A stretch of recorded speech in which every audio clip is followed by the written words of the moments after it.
and we'll see how that all turns out. But we're going to have a meeting, and we have about 30 meetings scheduled today. We have a lot of meetings scheduled today, going pretty late into the night.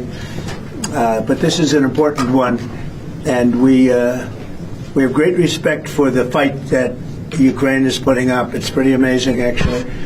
So, Mr. President, please. Thank you so much, Mr. President. First of all, thank you for this meeting. Thank you for your personal efforts to stop this war just now, Mr. President. And I'm happy to say that just now our First Ladies of Ukraine, First Ladies of the United States, Yes. just now we'll have a meeting about Ukrainian children. Thank you for Melania's personal involvement to this topic.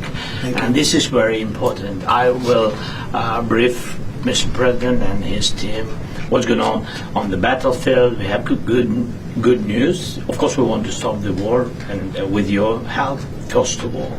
And it's good that our soldiers occupied 360 kilometers this month. And of course, we will speak about how to finish the war and about security guarantees. A lot of what to discuss. Thank you. Would you like to say how you are doing on the battlefield? Yeah. Please. Yeah. So thanks to our soldiers and to possibility to further the program when NATO countries, by the way, thanks to your support, that they can buy weapons from the United States. So our soldiers this month they occupied 360 kilometers and they encircled 1,000 soldiers. And of course, we want to exchange, because we need our soldiers in any case. But thanks to our soldiers, we have this possibility, this opportunity to continue until Russia will stop this war.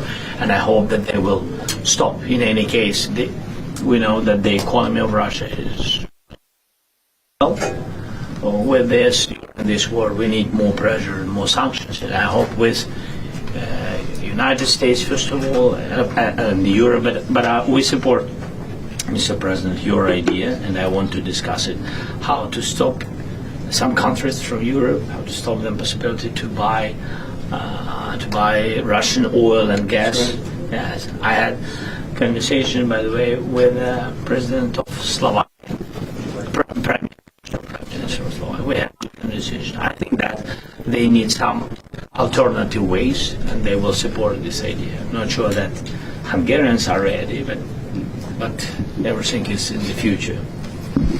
Thank you very much. Thank you. Any questions? Mr. President, do you think that NATO countries should shoot down Russian aircraft if they enter their airspace? Yes, I do. Mr. President, any update on your talks with President Putin, and do you still trust him? I'll let you know in about a month from now, okay?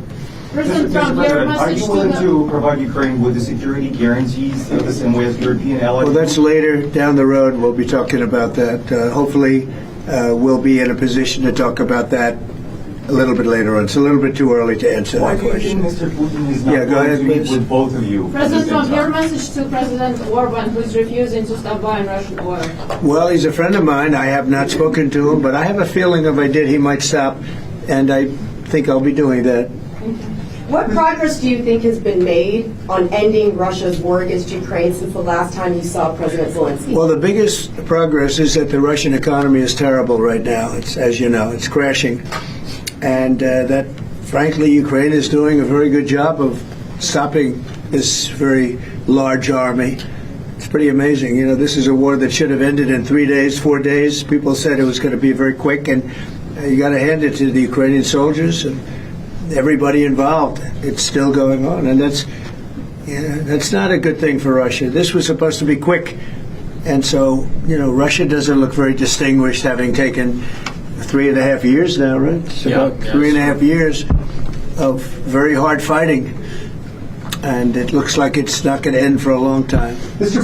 President, have you been briefed on the latest alleged drone incursion into Denmark? What do you think of that? And Where are they? Into Denmark, Copenhagen. Denmark is saying that there were some drones at the airport, possibly Russian sabotage. What's your response to that? Will the U.S. have a material? Well, I have no response until I find out exactly what happened. I know about it, but they don't know what happened. But we're going to find out very soon. Sir, Would you back up NATO allies? You said that you thought that they should shoot down the Russian aircraft. Would you back them up? Would the United States help them out in some way? Depends on the circumstance, but we're very strong toward NATO. NATO stepped up. When they went from 2% to 5%, that was great unity. Trillions of dollars is being pumped in, and they're paying us for the weapons that we send. But that was a big day. That nobody thought a thing like that could happen. You had countries that weren't paying 2%, and now they're all paying 5%. That's a lot of money. It's a lot of weapons they're buying, and they're buying them from us. They're buying them from the U.S. In the old days, Biden gave them everything, gave them $350 billion worth of money and weapons. That's a lot of money and a lot of weapons, and we got really not much for it. We gave the money to Ukraine to fight, and they've proven they're very brave. I mean, look, they're fighting, and this is a war going on 3.5 years, and people thought it would be over quickly because Russia's a big military power, and Ukraine, I tell you, they are good fighters. Got to hand it to them. They have a lot of courage, a lot of guts. Thank you very much, everybody. Thank you. Thank you so much. Thank you, Russ. Thank you, Russ. Thank you, Russ.